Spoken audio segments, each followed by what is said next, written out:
I'm Charles from Lamspeed Racing. Behind me is the world's fastest GR Yaris running an 880 at 164 mile an hour.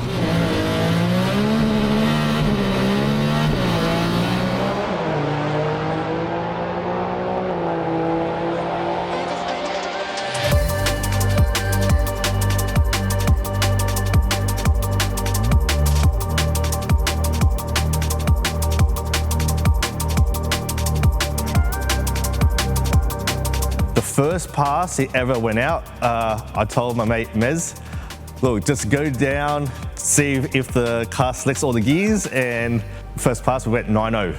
And then from there we're like, man, we have to go back like next week and see what a proper run which we can do. A week later, we went on a Wednesday street meet and did an 880. Yeah, pretty happy with that. So we are now Australia's first into the 10s. Right, not the world's, because our mates from eCanoe Performance, he was the first to go 10s. But from there, we are the world's first to go 9s, right, and the world's first to go 8s now.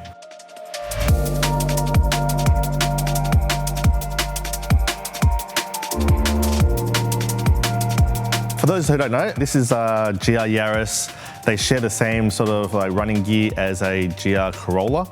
It's a 1.6 three-cylinder, actually turboed from factory, but in this case we've actually gone with a larger Turbosmart turbo. Yeah, so this is still a 1.6 litre cast block. Yeah, it runs a factory crankshaft, runs our own con rods and piston combo from CP and Carrillo. Runs our own head gasket sealing system, head studs, main studs, has all the Kelford cams, camshafts, springs and retainers, CNC ported head. Like the engine package is pretty basic. There's nothing custom about it. We've made pretty much everything available to the rest of the world. So we started 2012, right? We specialized in the Mitsubishi Evo platform, mainly Evo 4 to 9. Since then, we've been developing components for that platform. As of 2020, we've mainly put our full focus on the GR Yaris platform. When I first drove this car when it was completely standard, it reminded me of a modern day Evo. The way that it steered, the way that with the power delivery, it was just more like a fresh take on it after doing the Mitsubishi Evo platform for so many years.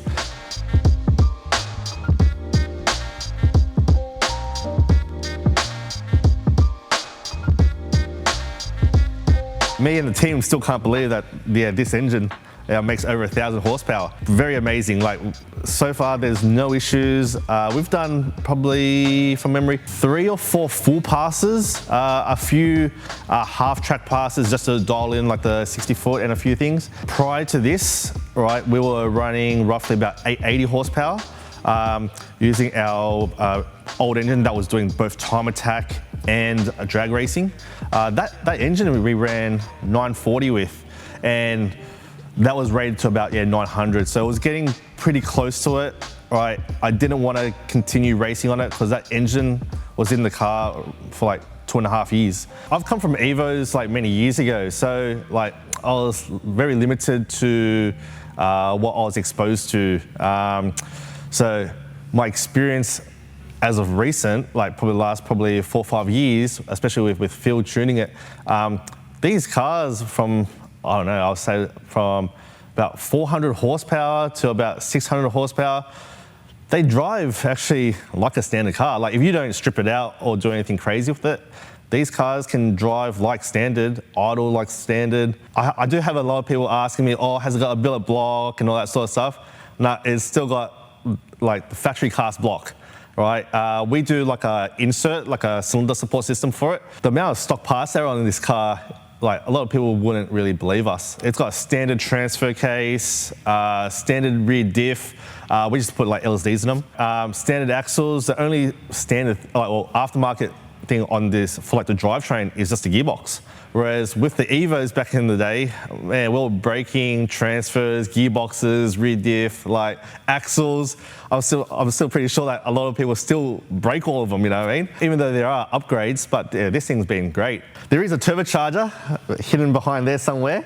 It is hidden down low for a better center of gravity. Makes working on it a little bit harder. At the moment, this car is running a B-frame Turbosmart turbo, which we've had great results with. We also run the Turbosmart B-frame turbo on our WTAC car. As with all our customer builds, we run our inlet manifold with our inbuilt fuel rail. So this car runs one of our prototype drag intercoolers, and we've got all the data from the MoTeC. This car top track only sees probably like 27 degrees Celsius. So the fuel system on this car is pretty straightforward. It already runs our fuel rail, so we fit a set of ID 2600 cc's in there. It still runs the factory direct injectors. We've recently upgraded last year sometime to a ID brushless fuel pump.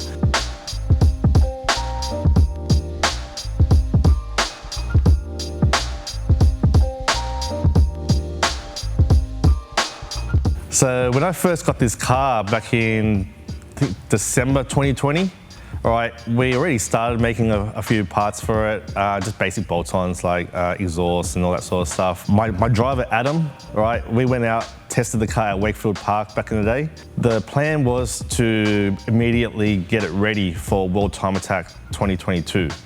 We did have a head gasket failure, all right, very close to the event. Toyota didn't have any standard head bolts available. We had to make our own on the lathe just to get us by for that event. Contacted ARP, all right, to make us a better solution, which is now what's available for pretty much everyone worldwide. We did Time Attack from 2022 and 2023. For those 2 years, it was doing both Time Attack racing and drag racing. It became to a point where it was just too much work to change the setup between circuit, then back to drags, and then back and forth. We decided to keep this car solely for drags, and we had another Yaris that we built that was solely for Time Attack. That Yaris actually won that class, which is actually, it actually surprised like me and the whole team. We went drag racing straight after. With a completely brand new setup. We didn't really know what to expect. We tested like the new Turbosmart turbo, and that was essentially it. Oh, and a new engine package. A week later, we went on a Wednesday street meet and did an 880. Yeah, pretty happy with that.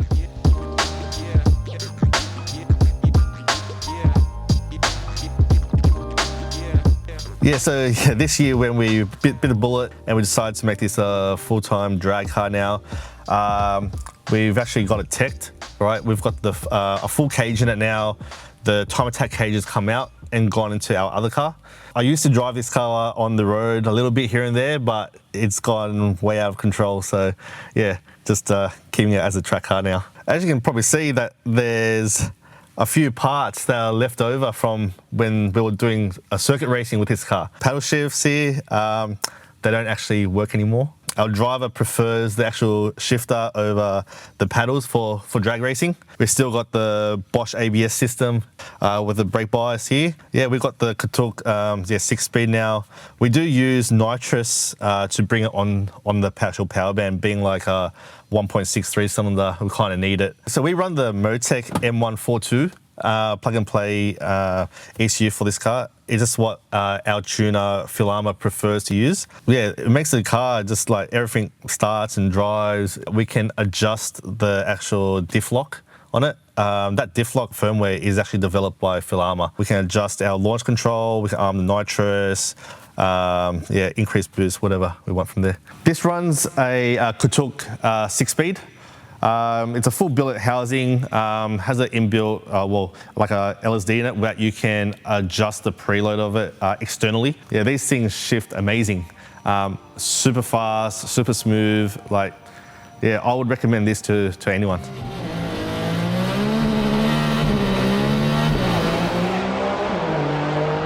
Our future plans for this particular car is more so just to have a bit of fun. The last probably 4 years has been a lot of work and under the pressure a lot to achieve certain goals by a certain time.